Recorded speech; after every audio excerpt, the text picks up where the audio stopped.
When you face your fears fearlessly, then there is no fear to face. It falls away of its own weight. This phrase is borrowed from the metaphysicist and spiritual teacher Florence Kovushin, and it speaks to our daily lives in a very profound way. Now, don't get me wrong, there are some genuine fears that should be taken very seriously, but there are also other types of fears that are conjured up and that keep us stuck and afraid to take the next step. These types of fears are the kind that generate anxieties within us and keep us living in the past or the future, but never in the present. A good example of these kinds of conjured up or generated fears is, will they like me in this suit? Or will I be the ruin of the whole event? Another one might be, should I talk to them? No. Most probably they are busy and they'll think that I'm pestering them. This is just a small example of some of the mental games that we play with ourselves in an attempt to prevent future discomfort. When you zoom in and look at some of the fears that we let dictate our daily lives, you'll see just how illogical majority of them are. Yes, they seem to make sense when you're conjuring them up because your brain is primed to look for evidence to support whatever it is that you tell it.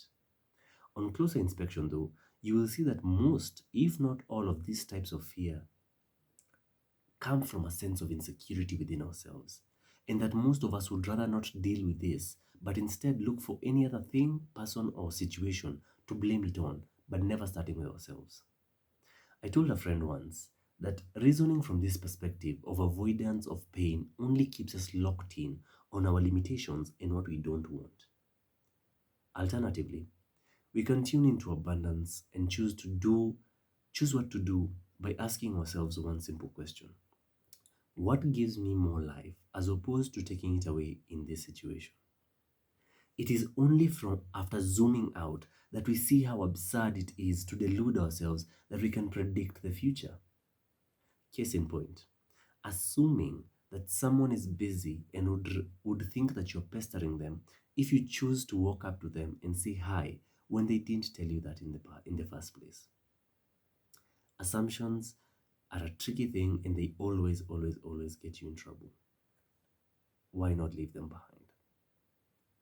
As human beings, we have evolved over the years to learn how to predict patterns, but somewhere along the evolutionary path, we have somehow misconstrued our pattern recognition abilities to being synonymous with predicting the future, which they are not. On further inspection, you will see that these self generated fears are as a consequence of our brain trying to prevent us from deviating from our scripts that we are accustomed to. I call these the scripts of sameness. Our brain interprets anything new or out of the ordinary as dangerous. For example, try taking a bicycle to work when you're so used to taking public transport and watch how quickly your brain goes into overdrive, coming up with all the reasons why you should not do it, why you should not attempt this change to begin with, why it is dangerous and even fatal. It does all of this to keep you safe.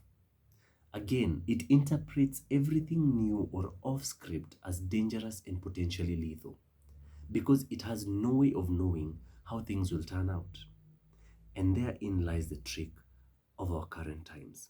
That you have come to believe that you must intellectualize every experience and listen only to your minds because you have placed the validity of the information that you get from your intellect as more valuable than any other piece of information. We have demoted all other forms of intelligence at our disposal to our detriment, like, for example, emotional intelligence, physical or body intelligence, etc. When we clearly have them for a reason, so why not use them? It is our ignorance of these other forms of intelligence that causes us to become top grade overthinkers and professional warriors. And by warriors, I mean someone who worries, a professional warrior, not a warrior. So it is it is this is one of the main reasons that we have become top grade overthinkers and professional warriors, deluding ourselves into believing that we can intellectualize every experience, which is simply just not possible. I like what Crystal Bennett Harris always says. She says, make a choice, have an experience, then decide based on your experience what you want to do moving forward. You can only decide or make a decision based off of an experience, not the other way around. Let's stop letting our intellectualized fears stand in the way of what we want to do and be in this life. Life goes by pretty quickly, and when you're on your deathbed, the only things that you regret are the things that you did not allow yourself to do and experience. I suggest a much better approach to dealing with these fears, and this is to use these fears as guiding posts to go for it. Using your fears as big green signs for going after it, whatever it is. That which you fear is that which you must face. The beautiful thing about walking up to your fears is that when you choose to face them head on without trying to think your way through them, you will find that there is indeed nothing to fear, and the situation ceases to become of any stress to you. Keep in mind that our universe responds to the language of actions. Hence, the saying success favors the bold. So be bold and use your fears as your go for it green signs.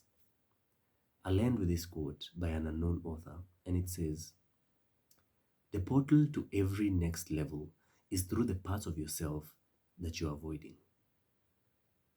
Food for thought. Catch you in the next one.